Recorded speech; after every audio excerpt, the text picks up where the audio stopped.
गर्म है अब इस वजह से इस वक्त, क्योंकि लोगों की जान जा रही है, लोग हाउसिंग सोसाइटीज पर अपना गुस्सा निकाल रहे हैं, अपने पैसे वापस डिमांड कर रहे हैं, कंपनसेशन डिमांड कर रहे हैं। बड़े बड़े जो टाइकून्स हैं वो इस वक्त मुश्किल में फंस गए हैं। इस वजह से ये बेसिकली ये जो, और ये सियासतदान भी, क्योंकि अब ये तमाम चीजें इनकी भी गले की हड्डी बन गए हैं, क्योंकि वो जो बड़े बड़े टाइकून्स हैं जिनकी हाउसिंग सोसाइटीज इस वक्त प्रॉब्लम में है, वो तो हुकूमत को भी फिर आड़े हाथों ले रहे हैं, क्योंकि इसी वो कह रहे हैं आपने ही तो हमें इजाजत दी थी, आपने ही तो एनओसी दिया था हमें, उसके बदले आप लोगों ने बहुत किकबैक्स भी हमसे लिए, बड़े सारे फेवर्स भी लिए, और फिर अब सब ये सब करने के बाद अगर हमारी सोसाइटी, हाउसिंग सोसाइटी डूब गई और लोगों का नुकसान हो गया, तो ये हमारे अकेले का नुकसान तो नहीं है। मैं थोड़ा बहुत रेफरेंस इसमें अलीम खान साहब की जो पार्क व्यू हाउसिंग सोसाइटी है उसका भी देना चाहती हूँ, क्योंकि उसके अराउंड भी इसी तरह की कुछ बातचीत चल रही है, और एक नया सा लगता है मुद्दा जनरेट हो गया है, क्योंकि वहां पर लोग अपनी कंपनसेशन मांग रहे हैं, लोग गुस्से से आग बगोला है, और हर कोई जो है वो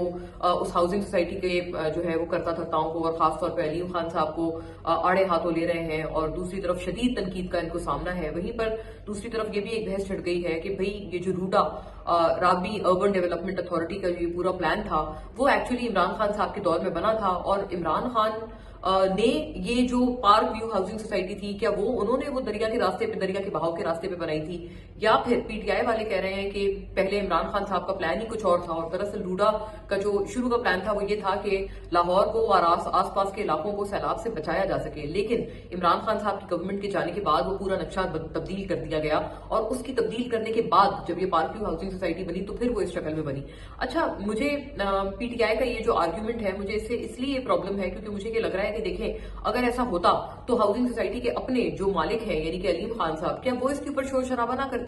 हुकूमत में वो कोई आम आदमी नहीं है, हुकूमत में बैठे हुए बहुत बड़े, बहुत पावरफुल मिनिस्टर हैं। अगर वो वाकई उनकी नॉलेज के बगैर, कोई वो बच्चे तो नहीं है ना कि उनको जो है वो कोई स्पून फीडिंग कर दी गई और इस हुकूमत ने रूडा का प्लान बदल दिया, तो फिर वो मान गए, उन्होंने कहा हाँ अच्छा ठीक है चले, आप जहां कहते हैं मैं अपनी हाउसिंग सोसाइटी बना लूंगा, और वो पूरा का पूरा नक्शा ही चेंज कर दिया गया, जो उसका मास्टर प्लान था वो तब्दील कर दिया गया। ऐसा नहीं होता है, ये बिल्कुल एक मैं समझती हूँ अहमकाना बातें हैं। ये कहना सरासर मैं समझती हूँ ज्यादती है कि जी उनका हाथ पकड़ के जो है वो इस हुकूमत ने उनको जो है वो गलत जगह बिठा दिया, वरना पीटीआई ने और इमरान खान साहब ने तो उनको बहुत दूर बनाया था, और उनका तो मकसद उल्टा सैलाब से बचाना था। आई थिंक ये एक बहुत सियासी नौयत का टॉपिक बन गया है, क्योंकि पीटीआई वाले शायद, मैं नहीं समझती हूँ, मुझे तो यही समझ आ रहा है कि पीटीआई वालों को शायद ये है कि अगर अलीम खान साहब को रगड़ा लग रहा है किसी बात पे और वो छोड़ के गए थे, वो वैसे ही अलीम खान साहब उनको, पीटीआई के तमाम लोगों को आजकल बहुत बुरे लगते हैं जब से उन्होंने पीटीआई छोड़ी है,